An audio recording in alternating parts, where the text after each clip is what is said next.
সকালে উঠে পুজো দেওয়ার জন্য যেই না আমি ছাদে উঠলাম আর দেখলাম যে গাছে একদম ফুল ভরা, মানে কেউ আজ তুলে ফেলেনি। আর এই সাদা ফুল গাছটা দেখুন কত সুন্দর লাগে, এটা মনে হয় টগর ফুল গাছ।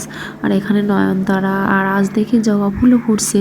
জবা ফুল অনেকদিন পর দেখলাম। দেখি কিন্তু গুড়ি গুড়ি বৃষ্টি হচ্ছে, দেখুন অন্ধকার দেখা যাচ্ছে আর বৃষ্টি হচ্ছে, মানে ক্যামেরাটায় বোঝা যাচ্ছে না ভালো। তো ঝটপট করে কিছু ফুল তুললাম, সব ফুল তুললাম না কারণ আরো অনেকে আছে, তারাও বোঝা দেবে। বৃষ্টি পড়ছে আর এদিকে আমার কিন্তু তাড়াহুড়াও আছে, কারণ বাবুকে নিয়ে স্কুলে যাব। তবে বৃষ্টি হচ্ছে বলেই কিন্তু এত ফুল ফুটেছে। আর ওদিকে দূরে দেখুন এই বৃষ্টি মাথায় কাজ করছে, মানে বৃষ্টি হচ্ছে তবু কাজ থেমে নেই। একটু ভালো থাকার জন্য দেখুন কত কষ্ট করতে হয়, বৃষ্টি হচ্ছে তবু কাজ চলছে। এদিকে আবার রান্নাটাও বসিয়ে দিয়েছি, এখানে আবার মাংস করছি। আমার ছেলে তো মাংস ছাড়া ভাতই খেতে চায় না, তো রান্নাটা এদিকে চলছে আর এখানে কতগুলো কাপড় ভিজানো আছে।